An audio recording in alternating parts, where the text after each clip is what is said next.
I'm happy to welcome everyone at Go Global World Pitch to Global Investors. And today you will have 5 startups selected from around the world among many applications we have.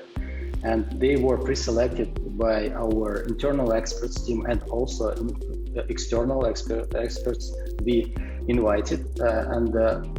These startups went through multiple stages of selections.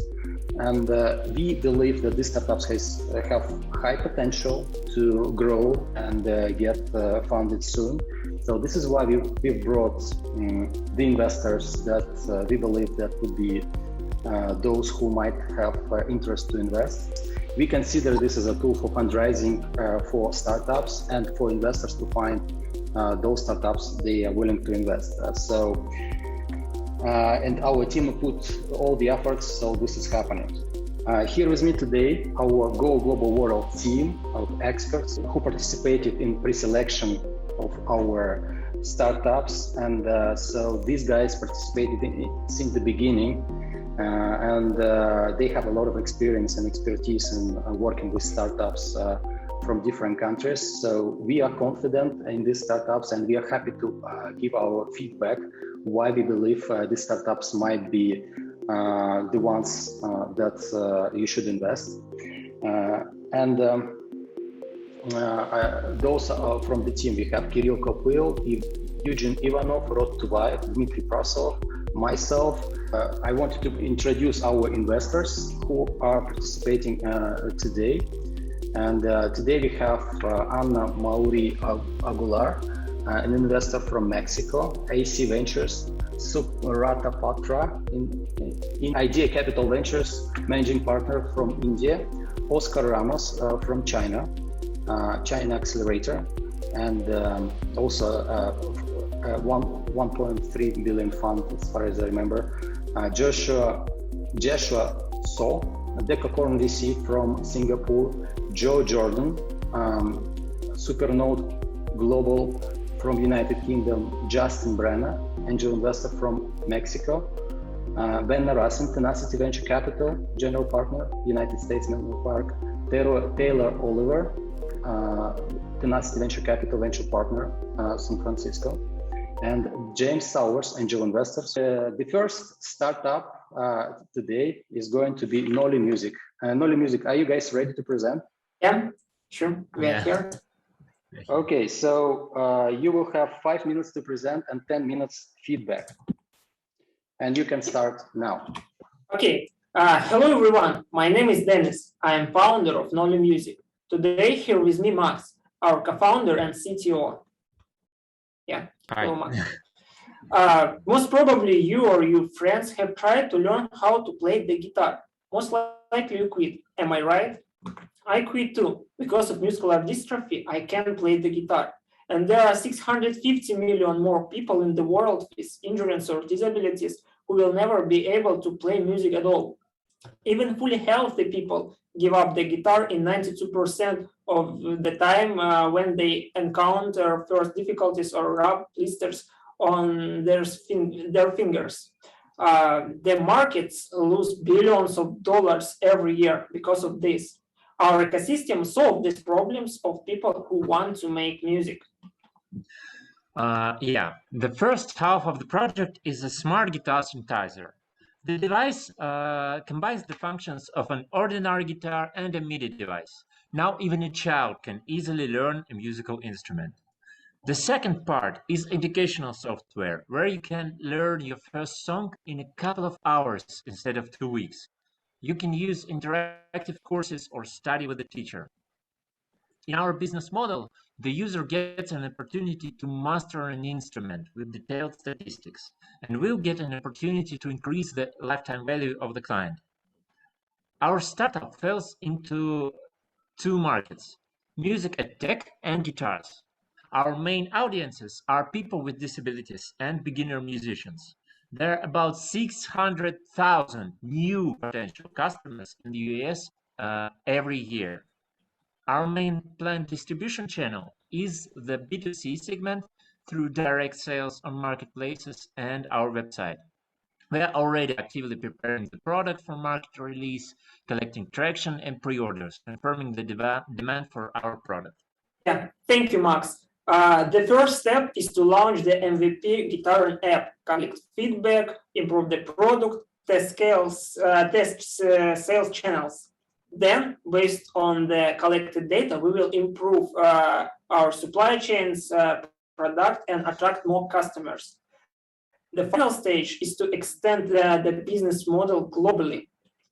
We build up some serious traction for this time. That's a letter of intent for thousands of our guitar, 37 stores willing to become distributor in the US, partnership with UNESCO and dozens of musical startups, and the love of the international media. We are also personally supported by Jerry Wond, a Grammy-winning producer from the US. Our main competitors are giants like Yamaha, Gibson, and Fender. Our advantage is our ability to adapt quickly to the market and new technology. We've been supported by a lot of great people over the year. They believe in us and give us money, time, and knowledge. This year, we are entering the market in the United States. We estimate that the value of the company could exceed 400 million in 5 years. And I believe that the future is for equal opportunity and technology for everyone. Thank you. Thank you so much. And now we have 10 minutes for investors to evaluate this startup and give feedback to this team. Thank you guys for finishing early. All right, who wants to? We're preparing for the 3-minute pitch, actually. Yeah. Great job. Dear investor judges, please give your feedback or questions. You mentioned that apologies, I have COVID, so I'm a little under the weather. You mentioned that your initial market is people with disabilities. Why is it that you chose people with disabilities? Is the product customized for people with disabilities? And walk through that. I didn't really understand the why of that. This is because of the sealed timeline. We were trying to scale the speech to the 3 minutes, so it's not particularly clear that we have two main audiences, and people with disabilities is one of them, and the second is novice musicians, people who want to start to play the guitar, who tried, who dropped, who never get to overcome the difficulties. So, but despite the reason, there is a couple of reasons why it can happen. The first one is just because the education itself is hard, especially without a tutor, and our application provides this ability. The second one is the physical difficulty, and that's where the idea that's where the idea originated. Our device is guitar synthesizer. It's not acoustic guitar. You don't need to apply huge force to clamp the strings. So it's just more like digital sensors, like on the piano synthesizer. There is no strings which are used, but we are still using the form factor of guitar. We are using the stringy-like metal things, which are duplicates the guitar strings, but you don't need force. You don't need huge force to clamp them. That's okay. Where the accessibility comes, and we are focusing on accessibility. For example, we have design that can be switched for the left-handers, and Max, please be concise with your answers, because we have more investors to ask. Maybe Ben also might have additional questions. So it's to you and to everyone else. Please be concise, because you have 10 minutes to respond. All right, guys. Ben, did Max answer your question? Sort of. I mean, I guess I was just trying to understand the origin of why you chose people with disabilities first. I guess the synthetic guitar would have been useful, by the way. I don't know if the image you showed of a funky shaped thing was the actual product or not, but it'd be good to see what it looks like. But was there a reason why you decided to base at least half your effort on people with disabilities? Is that an active market that you discovered for some reason? The first idea originated because Dennis has muscular dystrophy. So he is a person with disability, and he tried to learn to play the guitar. Okay, got it. That's what's the original idea, to solve this problem. All right. Thank you for the answer. So I see one more question in the chat. Yeah. Let me say this question. So it's from Agustin Brena. He has some noisy environment, and so he decided to type. You've designed the hardware, but it is being produced in Russia or another country or China. So can you comment on that? Currently, our product is not being produced at the factory scale. We planning to do it in China. We don't. We have 2 contracts, pre-contracts with factories from our advisors. Our advisors advised us with the factories in China that they've worked with for 10 years or even more. So we are going to produce the product there. Currently, this is the plan. We don't know. Maybe this will change. It's subject to change because of transportation issues, logistics. All right. Prices. Thank you, Max. What else questions do you guys have to Max and Dennis? Any more questions to Noli team? Oh yeah, I have a question for him. Okay, how you guys doing? Hey, James. Are any of you guys actually musicians? I mean, I know one guy wanted to play guitar, but unfortunately, I'm sorry to hear he had a disability. But are any of you guys actually musicians? Because you mentioned the strings are like stringy, like a guitar. But playing on something that's a synthetic instrument with the touch and feel the real musician has is totally different than playing on an actual guitar. And also, too, you can actually play the guitar through keyboards and stuff now if you wanted that sound, if you can't strum a guitar, by the way. Yeah, we know. That's the reason that we created our product for. Our product is the guitar. Is the guitar itself. It's I'm amateur guitar musician, so I understand it very well. It has the strings. It has all the feelings that you receive from the original guitar. We actually have strings, but you don't.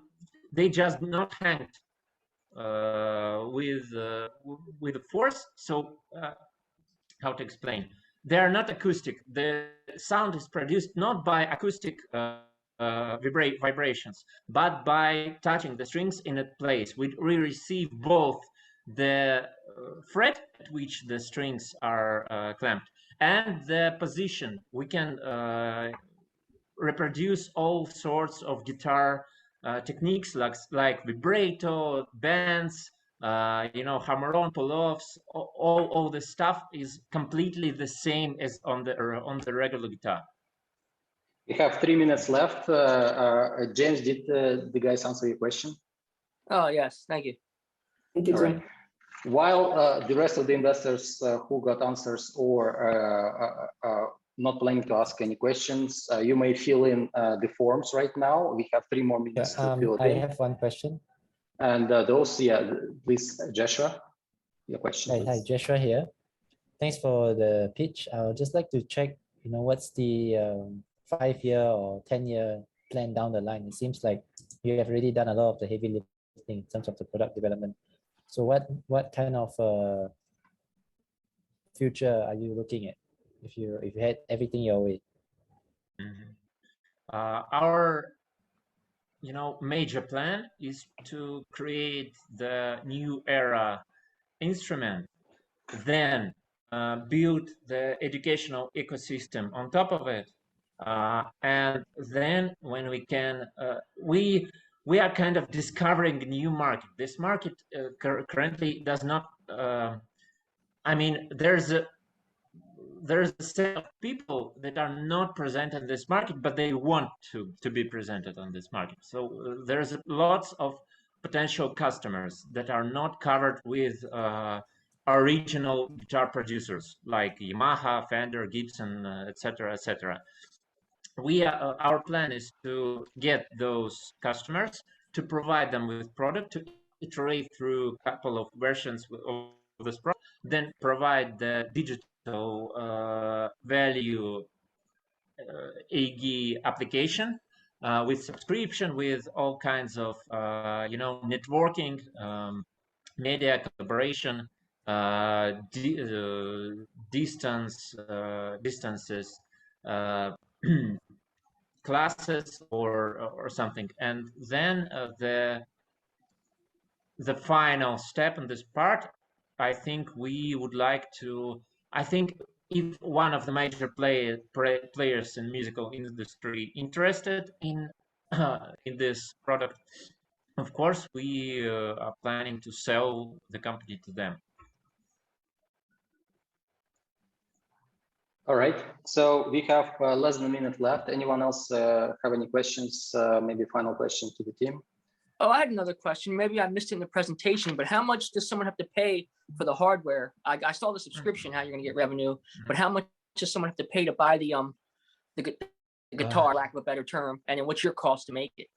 Yeah, I get it. Currently, there's two prices. The first price is on the crowdfunding stage. It would be around $500 in the USA, and the price at which we aims for the regular sales is around $650,000 or $100. Sorry. Okay. So, thank you so much, guys. We are done with this team. Thank you guys for the presentation, and thank you guys for the questions. We are moving forward to the next team, and the next one, let me see who's that, is Corp.Bank. So Alexander, please. Hello, everyone. Start your presentation. You have 5 minutes for your presentation and 10 minutes for feedback. Thank you very much. I can start. Yeah. Hi, my name is Alex. I represent Corp.Bank. It's software to make corporate payments from a single ERP window. We know all about payment business processes in corporations. More than 80% of corporations in the globe use ERP to create payments, but almost all of them use labor to upload payments to the bank and to download statements and make consolidated report. As a result, corporate treasurers spend more than 40% of working day to operate with banking apps. So also they can't avoid fraud payments, get lots of mistakes, and no chance to get online report with banking statements. Solution is seamless integration between banks and ERP. For one button, we convert, sign, and deliver payments to the bank. Statements uploaded automatically. We support all banking integration technologies, and this is our unfair advantage.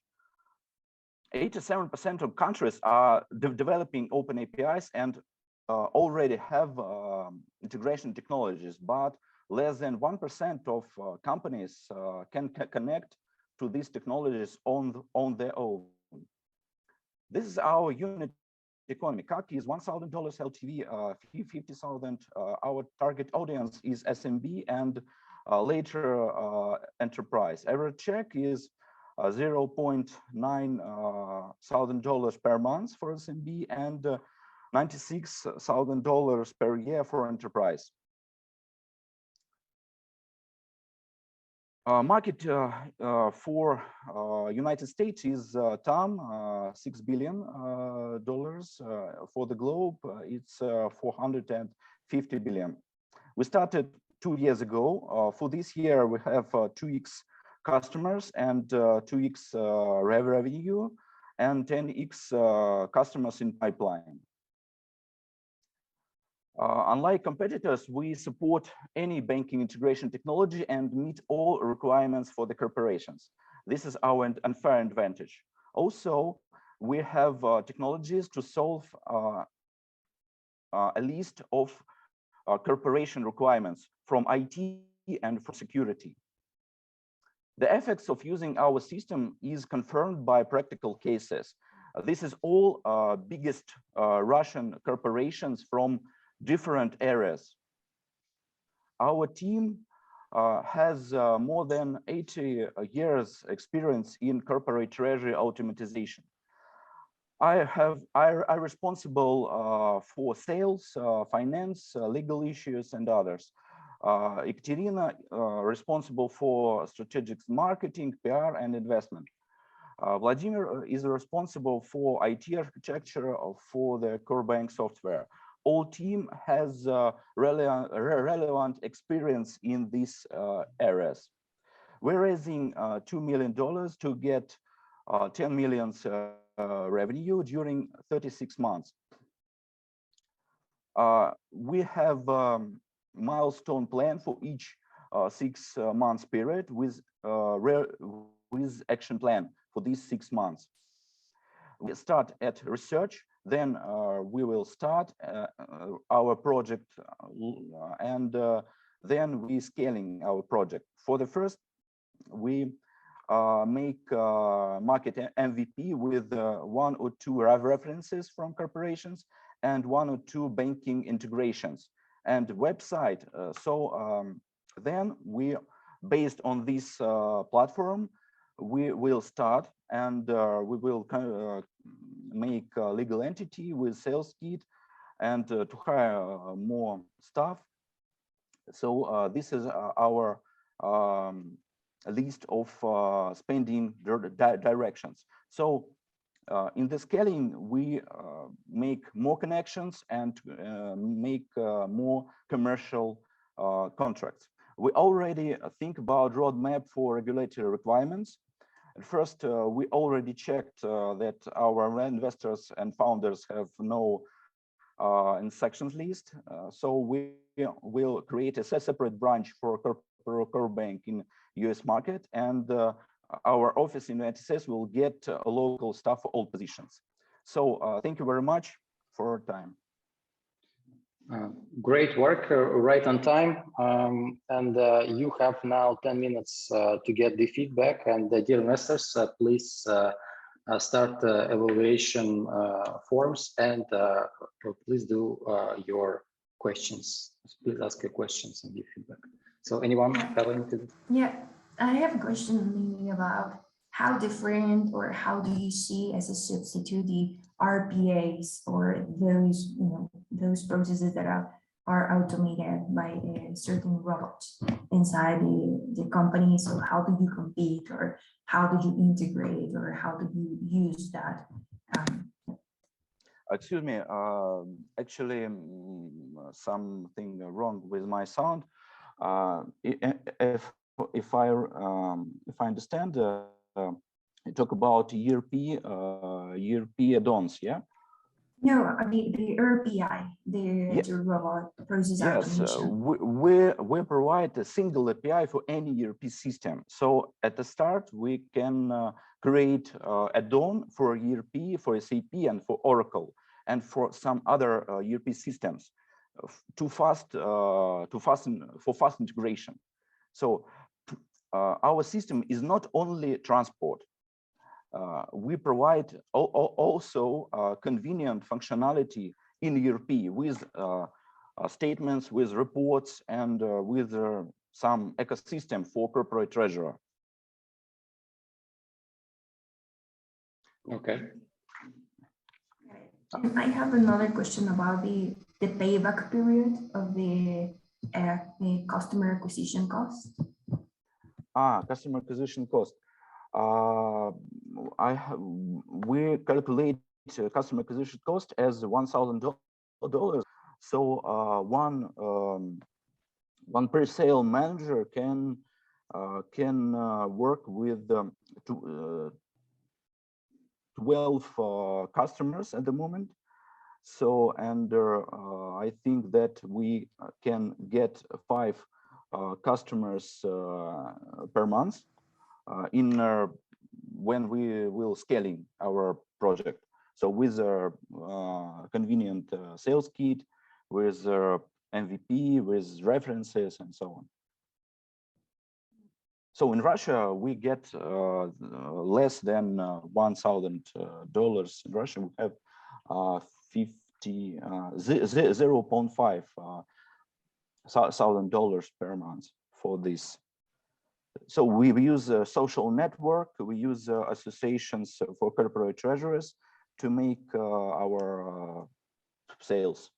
So our customers love us very much, and we really help them. All right. What's Thank you. what's your current revenue run rate? I couldn't tell that from the presentation. Our revenue runway is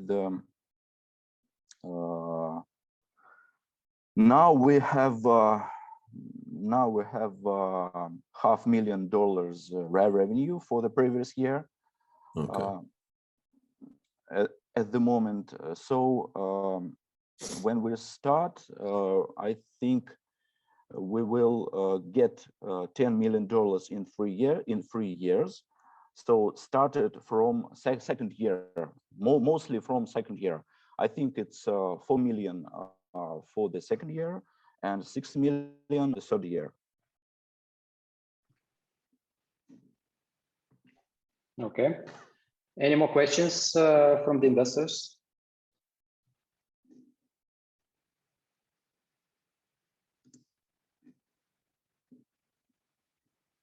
Okay, I think we don't have much any more questions. So before we finish, please take some time to finish your evaluation forms. I want to give you some time. While we are doing this, please take a moment and maybe think if anyone wants to ask a question among the investors. Okay. I have a question. So why do you think no one else has done this successfully yet? Excuse me, I didn't catch your question. Why do you think no one else has done or executed this successfully to date? You're asking about competitors? Why no one started the same thing successfully like you are? I understand. If you're talking about our competitors or in the United States market, there is a competitor with this idea, but they have another focus for the integration. They integrate only APIs, open APIs for the corporation, and our focus not only for the API, but for the other technologies, host-to-host technology, for example, and also for ERP system. Our goal to make complete solution for the corporate treasurer with the interface, with dashboards, with functionality for their corporate treasurer. There is no company for Russian market and for United States market with this focus. Yeah, so why do you think that's the reason? Because it's very hard, because it's hard to develop this solution. Very complex integration with the bank. We have 10 years experience with integration with the banks. It's very very hard to make such system. And I would imagine every bank would be slightly different, right? You can yes, every bank has another solution with another cryptography, with another encryption, with another formats. It's really complex. This to create this solution, it takes 5 or more years to do so. It's very complex. In Russia, we have a competitor. It's a huge company with billions of billions of rubles they spend for our competition, but we win this competition because we have smart solutions. We have direct integration. We working with our corporate treasurers for the convenient ERP. We accept all banking requirements. We have no requirements for the bank. It's very important thing in this trend where a lot of APIs, a lot of technologies, no one can accept all requirements, both for the corporation and for the bank. And a lot of 99% of IT companies working with customers, personal customers, retail. So no one working with the corporations. All Okay. 1% of them. Great, thank you so much. Anyone else have any question to Alexander? All right, thank you. Go ahead. Yeah, my last question is about the go-to-market strategy and which would be your main. I mean, there are many industries, so I don't know if you have thinking about one industry that you would like to start. Or no? I think we should find a customer from middle market with the area, for example, retail or some manufacturer with the 3 or more banks with, for example, 10, for example, 100 or 200 payments, and with a few legal entities. So we will start from this. We will give him a win-to-win commercial offer for this integration. We make it. We create a reference, and we go on for the next win-to-win commercial opportunity. So 4 or 5 pilots, then we get a huge market, and then banks will ask us to partnership. So this is our strategy in Russia, for example, because we are going to the bank with a customer. It's very important. It's very important thing. All right, thank you so much. Okay, no more questions or any other questions? We have 1 minute left. All right, so no more questions. Alexander, thank you so much for your detailed answers, and thank you for your presentation. I see you've done a lot of efforts. Now next company is Proficircle from Europe, Veselin. Please begin your presentation. Please start your slides. Are you ready? Can you see it? Yes, we can see it. Please make it full screen, and you have 5 minutes to present and 10 minutes for feedback. Okay, it's full screen now. Can I confirm that you can see it now? Yep. Okay, thank you. So hi everyone, my name is Veselin and I'm part of Proficircle. I'm one of the 3 co-founders, and today I want to show you what Proficircle does, and actually that we are a platform to find, buy and finance warehouse and logistic equipment. So what problem do we solve? The problem that happens actually is that 80% of the small and medium warehouses are affected, and this is because of the local intermediaries. So imagine that the buyers on the left side, they want to equip a space, storage room, warehouse, any size, any shape, the racking system, material handling equipment. So now what they face is the middle circle, which is called local intermediaries. There is an obsolete offline workflow. There is no comparative pricing, no financial flexibility. And actually there is a locally limited scope because of these local intermediaries. So imagine that if you're having 3 different warehouses in 3 different countries, then only one local intermediary cannot facilitate the 3 countries altogether. You have to look for 2 other suppliers. So how do we solve that problem? We have actually created a MarketNet platform which combines the global sourcing on one side for all the racking system and material handling equipment, and the local services on the other side. So again, the buyers and the sellers are the same, but this time the circle in the middle is not called local intermediaries, but it's called Proficircle. And because of our last 12 months of sales, we have identified that we are 5 times faster and on average around 20% cheaper based on the local offline workflow. Not just that, but how we do it, we actually initiate auctions to create the best prices possible and then generate that to comparative offers so that people can pick between 3 offers, not only one. As well, there is a complete digitalized workflow from A to Z of the whole supply chain when people would like to buy their equipment.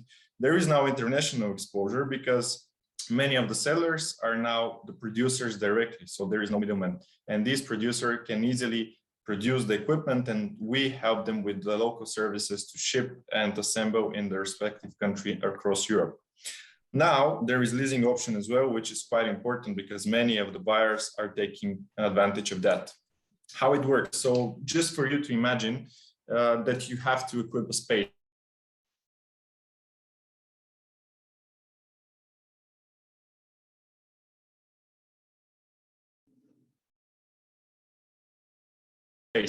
You come to our website and you come where more or less you give us that into technical layout and all together with the RFP submits it to an auction.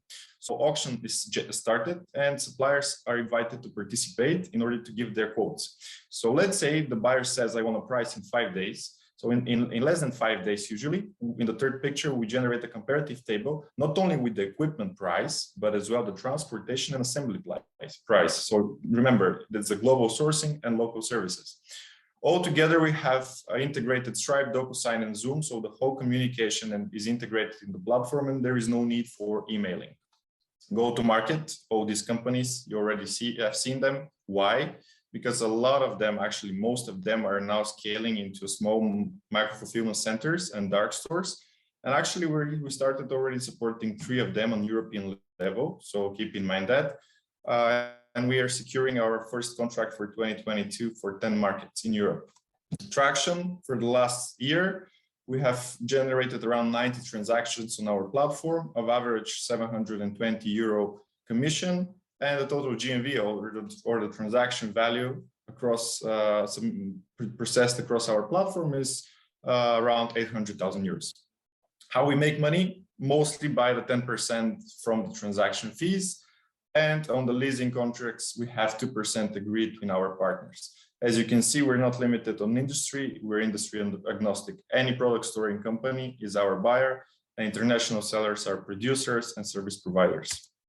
Competitors, well, all of them are offline, fortunately for us, because we have the first mover advantage here. As you can see, many of our advantages are not offered by our competitors. What we are addressing is not the $450 billion, but actually in the next 5 years, the $115 million annual revenue across Europe. And when I say across Europe, yes, our main market for the moment is Europe. We're scaling across Europe and we don't think of going out of Europe in the next 2 years. That's why we have a team of around 16 people actually around because we're currently hiring. So a few more are coming soon.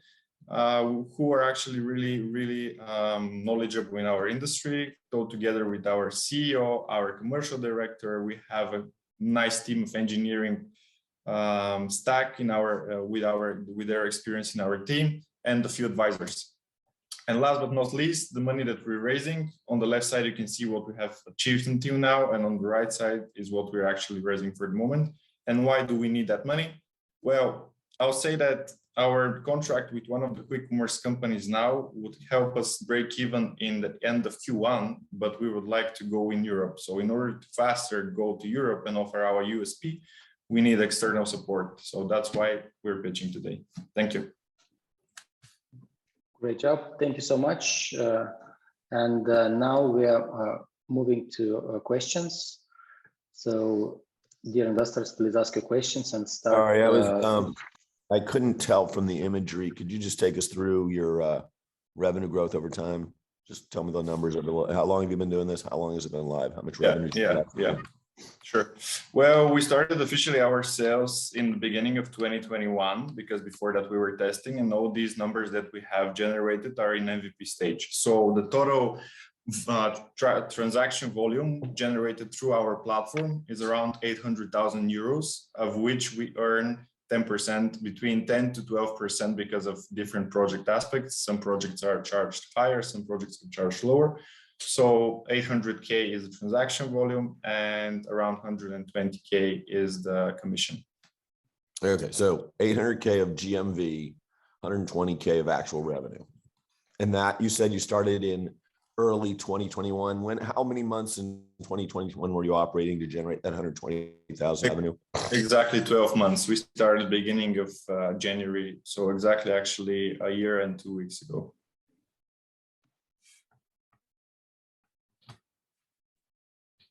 So can I ask a question as well? Please.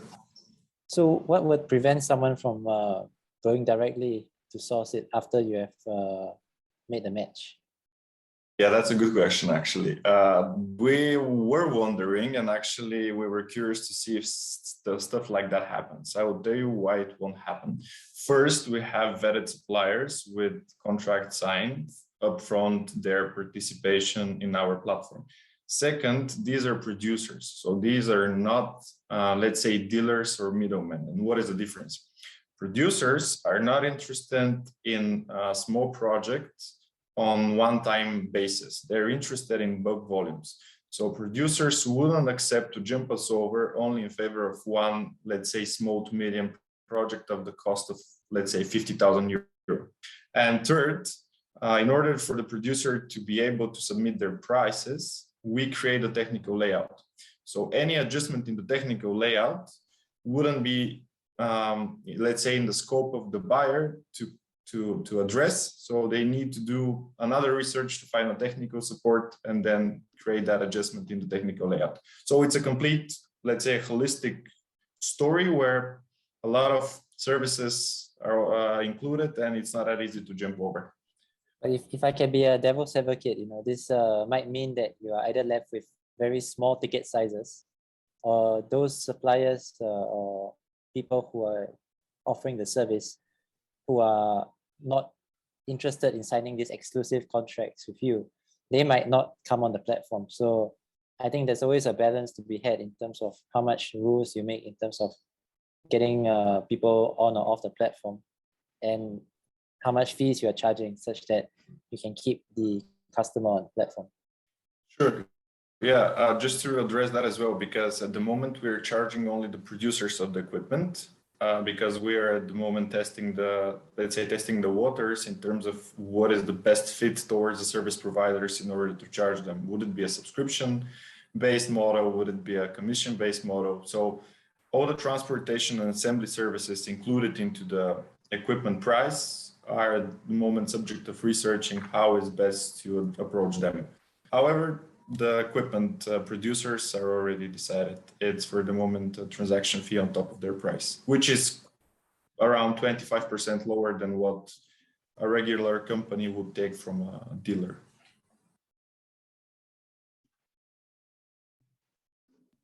I have a question here about the data. How do you integrate with the producers? Is this in real time, or is this kind of on-demand services? And also, how do you standardize your processes in order to, yes, be customized, but not totally customized? That it takes a lot of effort and a lot of the operational costs from your side. Sure.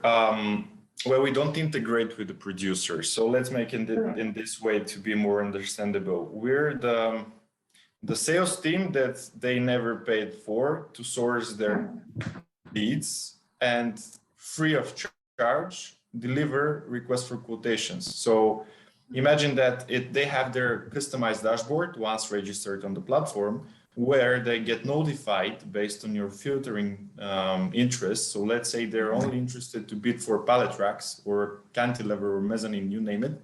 They get notified when a specific request is submitted, and then it applies to their portfolio. So they go to their dashboard, they see the project, and they quote the price. So in the end of the day, it's not just a huge pool of everything for everybody, but it's a dedicated dashboard specifically towards the scope of offering of these producers.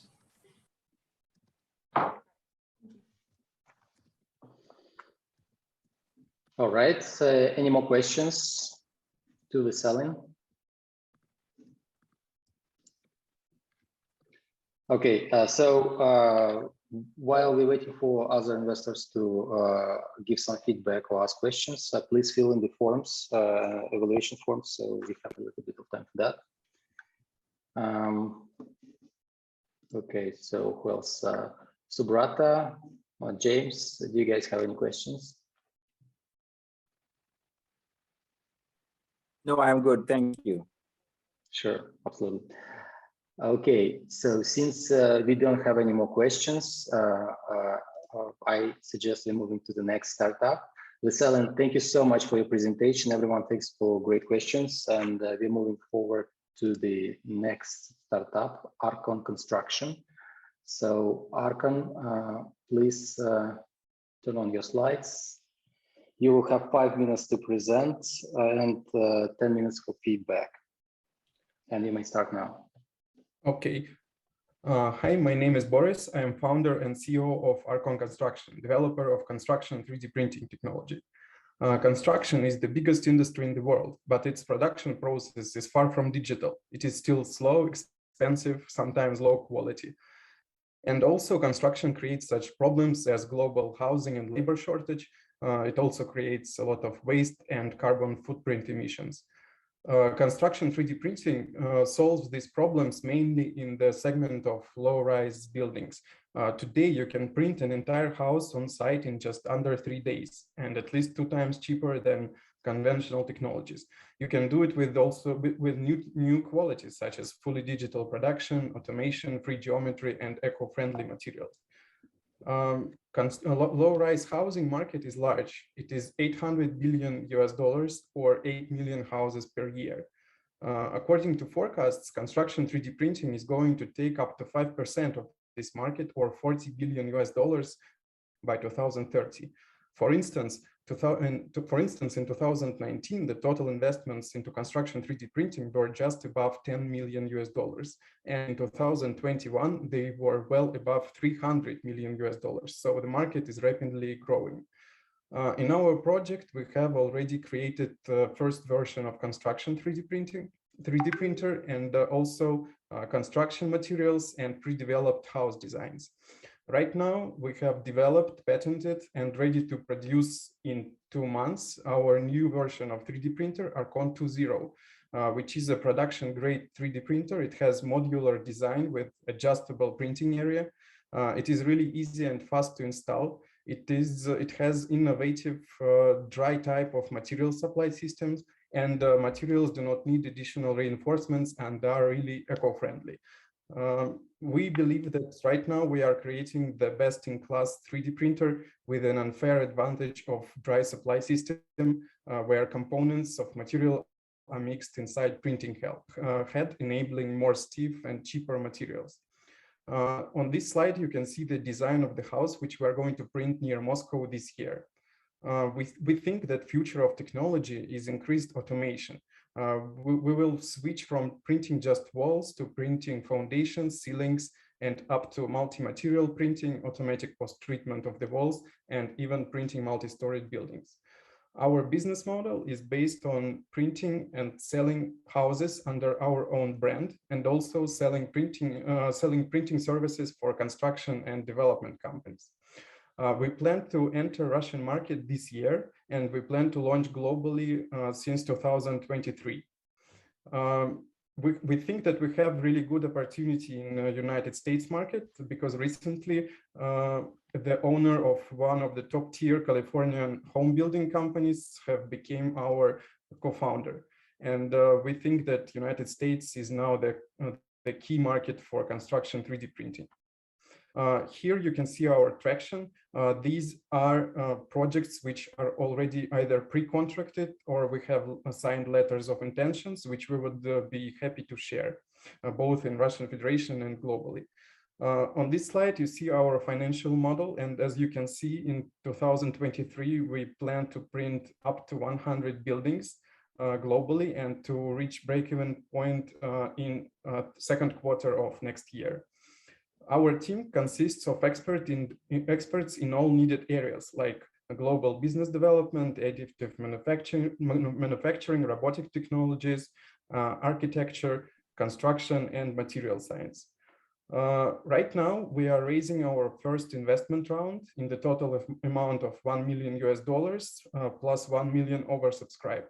Currently, we have raised 700,000 US dollars, sorry, and $300,000 are remaining, which we are looking forward to raise from global investors because we believe it will help us to improve results in Series A, where we need to raise as much as 25 million US dollars, and we plan to provide growth of investor share value up to more than 10 times by the Series A round.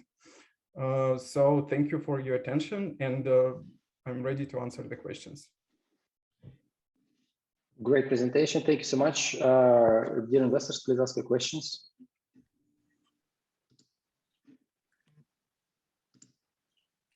So I guess I'll go.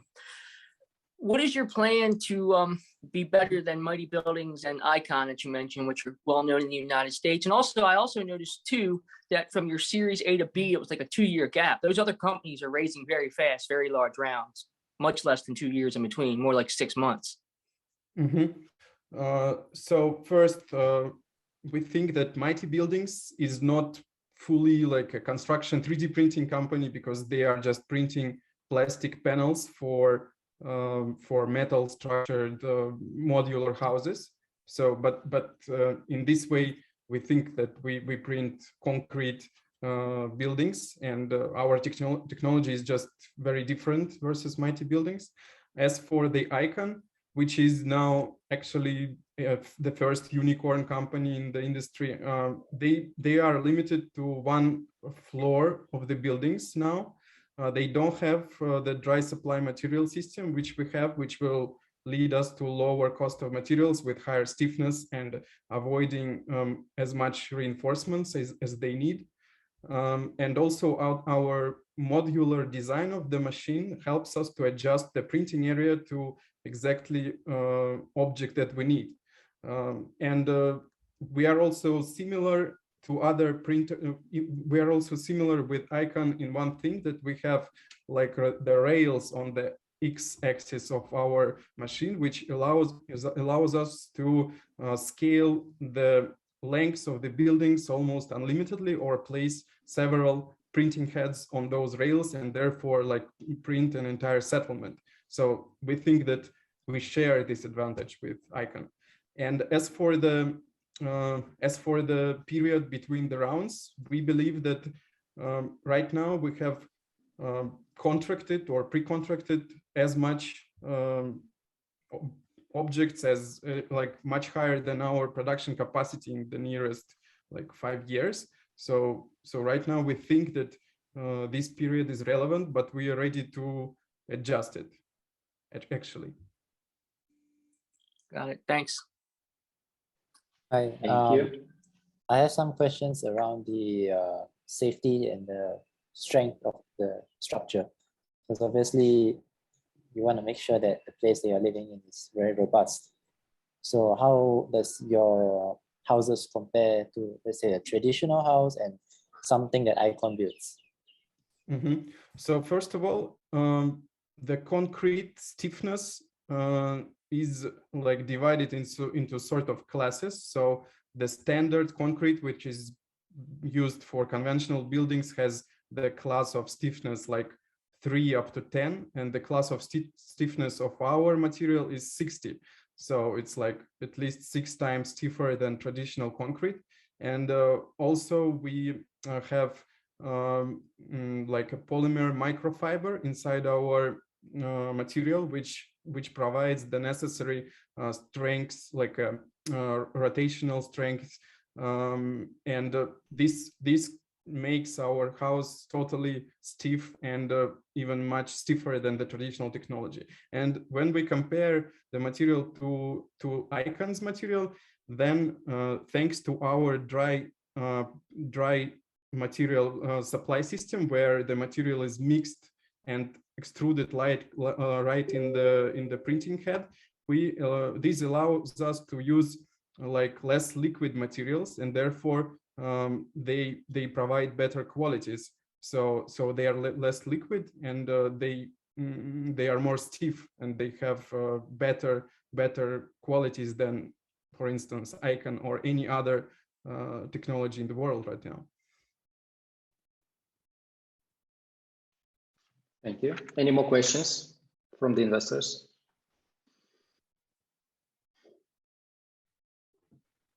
Okay, please fill in your forms so the startups get your feedback, and if you decide to meet in person, you would like to arrange a meeting from us between you and the startup, we'll be happy to do so. Just make a tick on the evaluation form and we'll do it. So no more questions. Thank you so much, Boris. We are inviting our final startup, Inspector Cloud. So you will have 5 minutes to present, and please, you may start now, and after that you have 10 minutes for feedback. Okay, my name is Alex. I'm a second co-founder at Inspector Cloud. We help FMCG brands to monitor the shelf space, to know what exactly products are missing, and how actually to fix all these inaccuracies in terms of the performance. In terms of the solution, so our solution is mobile app that could be used by FMCG brand sales representatives and the merchandisers that can take a single image and instantly know what is missing on a shelf to increase the visibility of the products, to win over a competitive landscape. For instance, Pepsi against Coke, Procter & Gamble against Henkel. In terms of the market size, it's a huge market opportunity. So we expect the market size to double by 2025. Yeah, now the global market size is like 30 billion, and we plan to have 10% of this market in a few years. In terms of the alternatives, our solution is a SaaS, so it's 100% scalable. It provides much more accuracy comparing with other solutions of the same kind. Crowdsourcing agencies, in-store measurement companies like Nielsen, and Salesforce automation system like Stay in Front or Asseco are either non-scalable nor provide the same kind of accuracy. So other solutions that work in the same market niche, including Trax, use people in a loop. So they're far more expensive. They cannot provide the image recognition results in real time, and they charge much more. In terms of the founders team, yeah, so we are 2. So I'm in charge of the sales marketing. My co-founder and CTO leads the technological development. At the moment, we're at 3.4 million in annual recurring revenue. So we doubled our revenue again. Yeah, so we have almost 30,000 of the end users, and just one customer that churned throughout the history. In terms of the MRR dynamics, so we're either doubling or tripling the annual recurring revenue each year. And this specific investment opportunity is really unique. So after the YC batch, we're raising 2 million at 20 million post-money safe. And we have already 600,000 invested. So we're looking just for 1.4 million USD at 20 million post-money safe. The companies of this size typically valuation starts from 4 or 5 from like 50 or 40 million pre-money. Yeah, so it's a pretty unique market opportunity. We plan to use the funds to expand inside the Europe and Latin America. To do this, we are now actively hiring the sales development representatives. Plus, we're also develop the software itself in December, we released on-device recognition, where no intent connection is needed to get the retail audit results. This kind of opportunity is really unique. No one has this kind of a solution that works without intent connection. And we plan to expand with this kind of solution in all the crucial markets, including the Europe. So the current pipeline is pretty big. So it's a 6 million, and it's actually spread across the globe. It's all major countries, including the US and Latin America. So the pricing is pretty easy. So our solution is a usage-based SaaS, so we charge per each visit. Plus, we have one-time setup fee.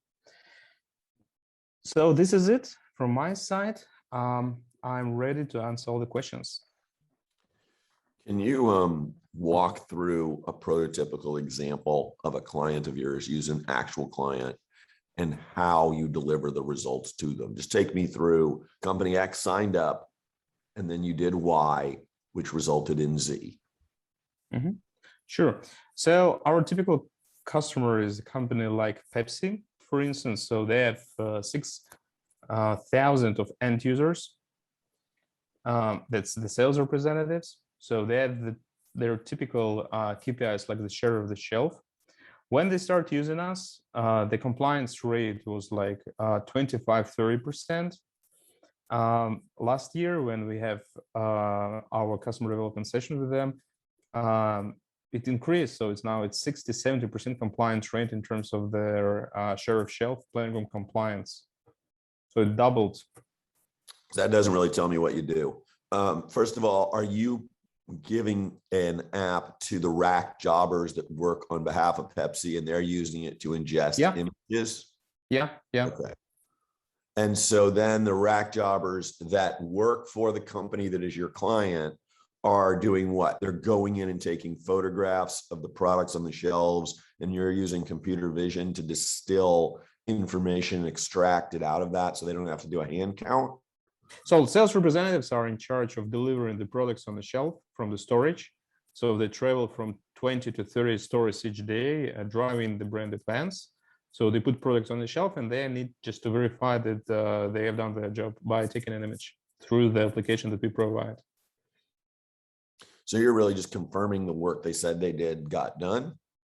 So yeah, so we're helping them to calculate the compliance rate for each store, to calculate the bonuses, plus the analytics, so how the products are displayed against their main competitors. Geographically, where are you covering right now? Which regions are you currently in? I know you have plans to cover the globe, but today, for Pepsi as an example, what regions do you cover for Pepsi? Mostly Europe. So we now operate in 9 countries, including Russia, Poland, Georgia, Spain, Germany, Malaysia, Kazakhstan, Belarus.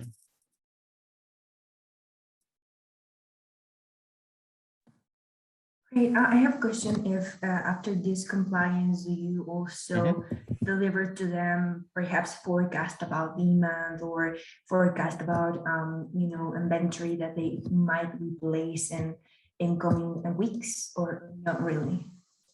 Not exactly. So it's a sales. So we help actually to perform better in terms of the visibility. So visibility and the compliance plus the analytics. So it's a kind of a Google Analytics for FMCG brands. So they're just seeing where are the gaps in terms of the performance of their sales representatives, where they just need to make it more compliance, where they're losing the competition on the shelves. Got it. And you were telling that there's no internet connection needed. So is this at the edge, or is this in the cloud? How it works? So yeah, it can work without internet connection. So as I mentioned, in December, we released the mobile app that can work without the internet connection. So it's a killer feature that actually no one has at the moment. Got it. And my last question is about do you need specific requirements about the quality of the camera of the mobile device or something, or not really? So we don't have any specific requirements. So the mobile application has, in terms of the mobile applications that could be that can operate with the mobile application itself. So the variety of the mobile devices is pretty big. Yeah, so we don't limit the users. All right, any more questions from the investors? Okay, seems like we are done. And thank you so much, Alexander, for a great presentation, good work. And it's such a pleasure to see the startups having so many improvements after the first pitch we've seen. And definitely it's a pleasure to see international founders from around the world, especially from Eastern Europe, putting a lot of effort to present to global investors. And I really appreciate global investors to join today. Hi, Daniel. This is Subrata here. Thanks for arranging these and thanks for inviting. I obviously really enjoyed all the pitches. I'm sorry I joined a little late, probably half an hour, 25 minutes or so. So if the recording is available, I would like to take a listen later on and get back to you. Sounds like a plan. We'll have the recording on YouTube soon and we will mail you the recording shortly. Great. Thanks. Thank you, Subrata. Anybody else? So we'll be in touch with everyone for the further actions to do. And if any match happens, we will connect you directly. And also for the startups, some investors who were planning to participate, they excused they couldn't participate, but they requested direct introduction for some of you, not all. And so there will be other investors with direct introductions from us. And please be active on our global community because this is a free community where we give a lot of support to entrepreneurs like today. And helping and giving back is so important. We believe in that. And so if you see a request coming from any founder or investor from around the world on our chat, please be proactive and help. This is how the community of entrepreneurs is growing, and this is why we exist. Thank you so much, everyone. And I'm hoping you have enjoyed this session, and we'll talk to you soon. Goodbye.